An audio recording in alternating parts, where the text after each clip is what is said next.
Alright, so this is a suggestion via a donation. The name of the video is What Causes High Unemployment Among Black Neighborhoods? This is coming from Thomas Sowell, or Sowell. Let's check it out. Let's jump into it, guys. Check it out. Important as urban transportation has been, there are limits to what it can explain, as with any other factor. And some people have exceeded those limits when seeking to explain some social phenomena by transportation costs. Okay. For example, the movement of inner-city jobs to the suburbs, especially after the 1960s, has been regarded by some as the reason for the dramatic rise in rates of unemployment in inner-city ghettos. And that, in turn, has been seen as a reason for the sharp increase in such other social pathologies as rising crime rates and increase in such other social pathologies as rising crime rates and disintegrating families in these neighborhoods. But the fact that these... Okay, there's a lot to unpack here. He's not wrong at all in this instance here, guys. In the 1960s, very specifically in, like a lot of black American neighborhoods, they definitely rioted, guys. They definitely did. But the fact that you're not saying why they rioted is interesting. So let me, all right? 1968 was the deletion of Martin Luther King, okay? Basically, all of the majority black areas rioted. Absolutely. There were companies and businesses in that area. Absolutely. Keep in mind the people that were able to kind of own these businesses a lot of the times, mainly in that very specific era. The reason why a lot of them left was because they were confused. How dare these people be upset at the only hope that they had kind of towards living some type of equitable life, not in terms of outcome, just opportunity, right? Was basically taken away from them all in one gunshot. How dare these people get so angry? What are they angry about? Are we losing control? Let's leave. That's basically what happened, bro. Please fill in the blanks, bro. Let's get it. And disintegrating families in these neighborhoods. Also, the Moynihan Report. All right. If you guys actually want to know what happened around that time, check into the Moynihan Report. And I think you'll basically kind of get what happened. It's easy to... The disintegrating family, the concept of nuclear families have been absolutely amazing in terms of building like familiar strength and raising amazing children and all these other things. There are a lot of attributes to kids that grow up in nuclear family homes that are absolutely amazing. And unfortunately, a lot of the times when they're not in a nuclear family, they absolutely will be suffering through a lot of things. The disintegrating family, specifically in like the black American community, is an interesting thing, guys. It's easy when you say you're in abject poverty, specifically in the 60s. And you're black American, you have a kid, you can no longer afford your kid, or you can't really afford to really live in a sense. And so the government says, hey, let's give you things, right? But under no circumstance can you have that man in the household. And you get what I'm saying? So if you're offering incentives to a subsection of people to basically not have someone in your house because the person, the guy himself, most likely is making a menial income, right? Specifically in the 60s, and not trying to make excuses for the guy, but he's making a menial income in the 60s with dark skin, right? I mean, that's just what the times were, right? So he's this man, he's not making the income, the government offers you money, but you have to get rid of this guy, right? So what happens when this woman raises her daughter and says, oh, have a baby, the government will then give you money, but make sure the man is not there. Let's start dismissing the men from the household. Guys, check into the Moynihan Report, and I think that basically explains a lot of what's happening in depth, very specifically based off of what he just said. As rising crime rates and disintegrating families in these neighborhoods. But the fact that these striking trends have been correlated does not tell us which one caused the others, or whether they were all caused by something else. However, the movement of jobs has been he's too smart for this. He's too smart to leave things out. And that's a little frustrating. Caused by something else. However, the movement of jobs has been undeniable and of a major magnitude, as in the case of a Chicago neighborhood. Chicago. 2 large factories anchored the economy of this West Side neighborhood in its good old days. The Hawthorne plant of Western Electric, which employed over 43,000 workers, and an International Harvester plant with 14,000 workers. The world headquarters for Sears, Roebuck and Company was located there, providing another 10,000 jobs. But conditions rapidly changed. Harvester closed its doors in the late 1960s. Sears moved most of its offices to the Loop in downtown Chicago in 1973. The Hawthorne plant gradually phased out its operations and finally shut down in 1984. Yeah, this all happened. This all is real stuff. But if you're talking about Chicago specifically, Chicago was interesting, right? Specifically in the 60s. Of course, they were going to leave. Who left? Is it Harvester? One of the companies left, right? So, of course, they were going to leave. There are issues here, guys. Martin Luther King even stated in regards to Chicago that I think I'm going to roughly give you the quote. Mainly talking about the 1960s. He said, he's been to Mississippi and Alabama, but he has never seen a place more hateful or something than Chicago, right? Understand, when you feel as if you are in perfect control, then all of a sudden you realize that you really don't have the control you thought you did when these people in 1968 rioted because of the loss of a figurehead. Of course you're going to leave. You have no power. You thought you had power, but at that time you were completely powerless, and that messed you up, and you're just like, I can't have my company around these savages type of thing. But that's how I see that. That's how I always saw that. And then, of course, that happens. So then Chicago starts to basically fall ever since the late 1960s. They have been falling. They're on a free fall. And it's just like over the decades, they're just getting worse and worse and worse and worse and worse.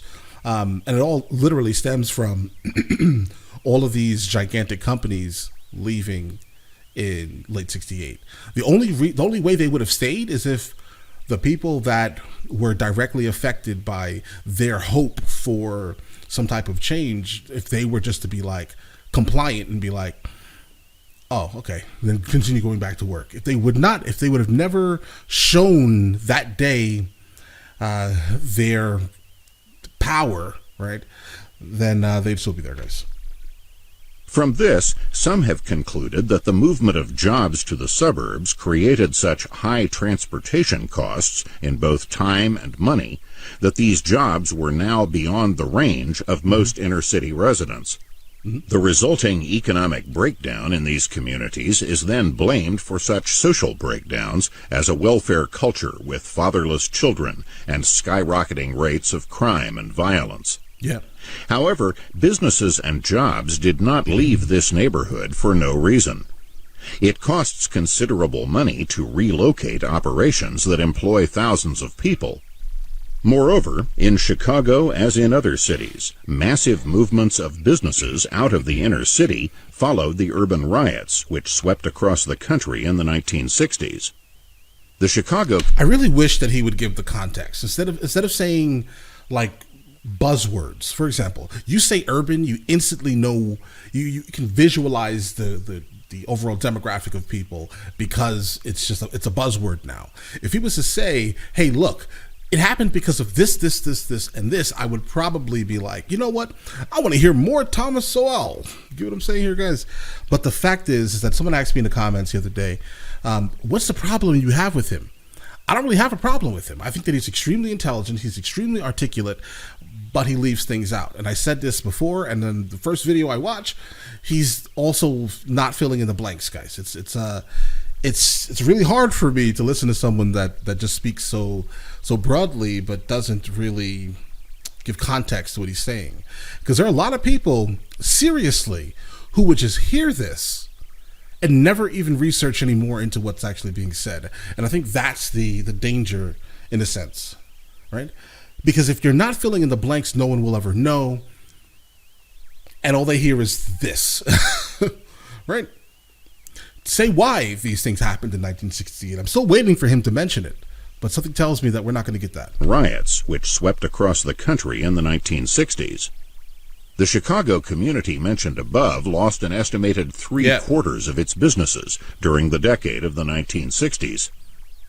In short, the riots represented a social breakdown that occurred before the movement of businesses out of inner-city ghettos. Moreover, in Indianapolis, where the employers did not move as far away as in some other cities, there was the same inner-city social pathology. Yeah, but all of them left Gary. Referring to Indiana, Indianapolis did not have a gigantic population of people of African descent. If we're going to start talking about Indiana, we refer to Gary, and you'll notice that all these businesses left Gary. Of a rapidly increasing welfare culture, with accompanying increases in crime and violence, as that found in Chicago and other cities where these phenomena were attributed to transportation costs. Put differently, inner-city ghettos had lower rates. Okay, I see where he's going. Okay, hold on. I see where he's going. He's still not explaining anything in depth, but I see where he's going. The reason why all these things are the way they are is because of what he's saying, transportation costs. And I can definitely tell you, there are a lot of areas, I think mainly in the South or honestly anywhere, where they refuse access to public transportation, right? Like I was living in a town one time in the Atlanta area, and the bus line came through, right? Where they were like, hey, we're trying to bring the buses here. And then the mayor of my town was like, no. Right? Because in his mind, he's like, if we bring buses, then that means people that, for the most part, can't afford to drive, then they're going to lower our overall, worth of the property value. And I'm just like, thinking about it out loud, I'm just like, yeah, that's a little wild. He's not wrong in a sense, but that's a little wild, guys.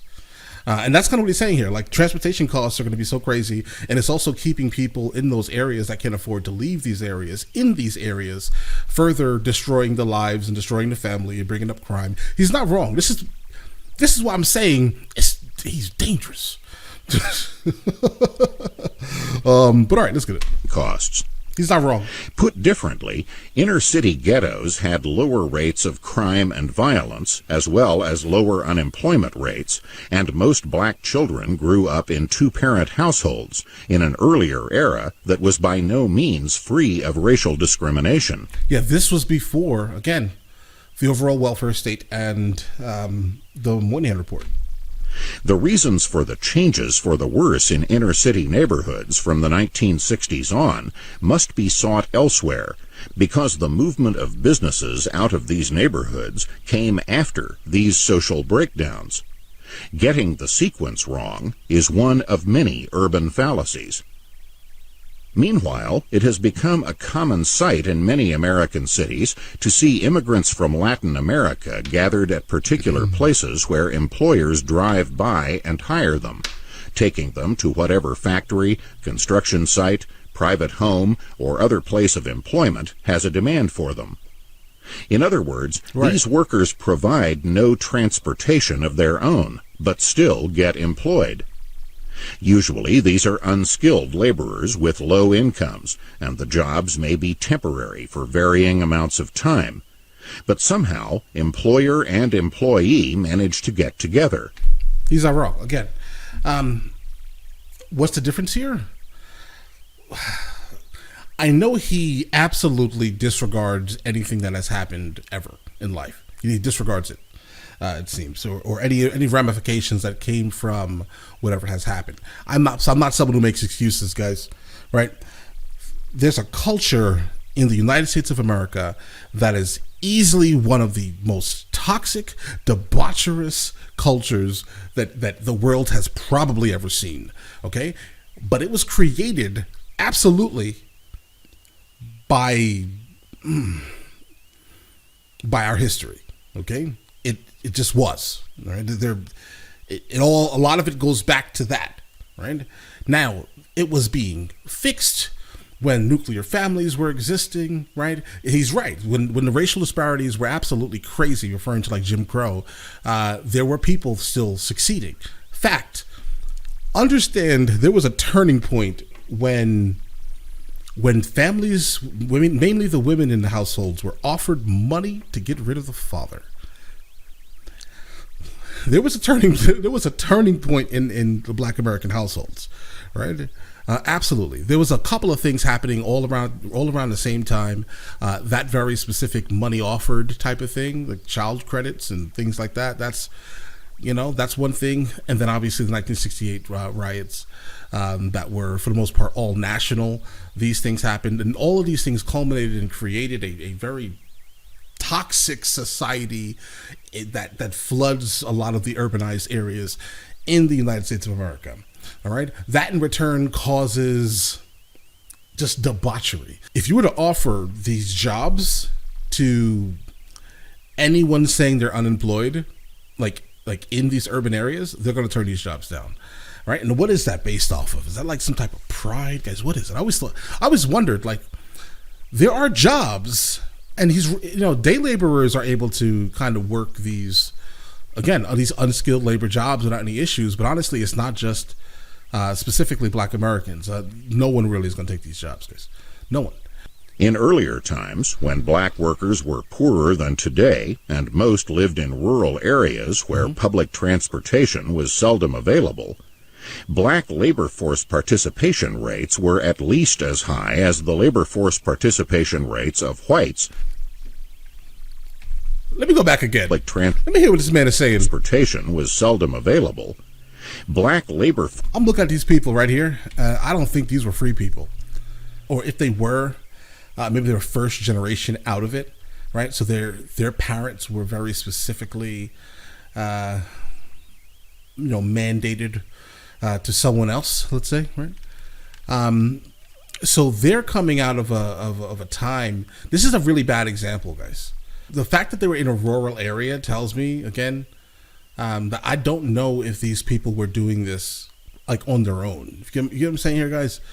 Or if these people very specifically were like indentured to the land, or like they had a debt to pay off because the person whose land they were working on were giving them things and then kind of like loan sharking them, if that makes any sense, right? So what that meant was, yeah, they were free technically, but they had to work the land and work still to kind of pay for the food that was given to them in a wild rate. So you're thinking that these people that are most likely first generation out of bondage had the mental capability to just say, oh, I'm going to be a hard worker. Are you sure that was it, bro?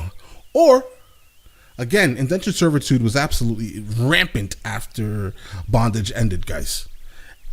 Just understand that. And most lived in rural areas, mainly where in the rural transportation areas was seldom available. Black labor force participation rates were at least as high as the labor force participation rates of whites from the late 19th century on into the early decades of the 20th century. The change to today's situation, in which blacks have lower labor force participation rates than whites, cannot be explained by changing costs of transportation to work in either time or money. No, it's a cultural thing now. It's just a full-blown culture of debauchery in the cities, guys. It's wild. For employers can and do arrange for vans to pick up workers, not only in the case of casual labor hired off the street for a day or for the duration of a given project, but also workers hired as ongoing employees for businesses located some distance away from the source of the labor they are seeking. What is crucial is that employers have a demand for such labor at a price at which such labor is available. Many things reduce the demand for inner-city workers, including wage rates set higher than their productivity, and things which reduce that productivity, such as deficiencies in education and attitudes. Guys, who made this video? Like, I want to know what you searched for to find these photos. I want to know thoroughly. But all right, listen. All right, so Thomas Sowell, he's an interesting individual. I know he's an economist. I expect him to kind of be able to kind of dig into a lot of this information and be able to espouse it in a very intelligent way, which he does. He's extremely articulate with how he delivers. I just, again, my only real concern or complaint about him is that he just does not give enough, right? Like, if you fill in the blanks, oh God, guys, if you fill in the blanks, bro, it would go a lot further with probably a lot less people, because you're not leaving it like cryptic. I think his overall popularity is pretty much based off of how he delivers his speech. And maybe not even just his speech, but maybe how he writes also, guys. Because he does not care at all about things that caused things, right? He doesn't care. I guess it's fine, but I wish that, he would at least give a little bit of explanation in some of his speeches, guys. That's it. All right. But all right, listen, you guys all have an absolutely amazing day. Enjoy your day thoroughly.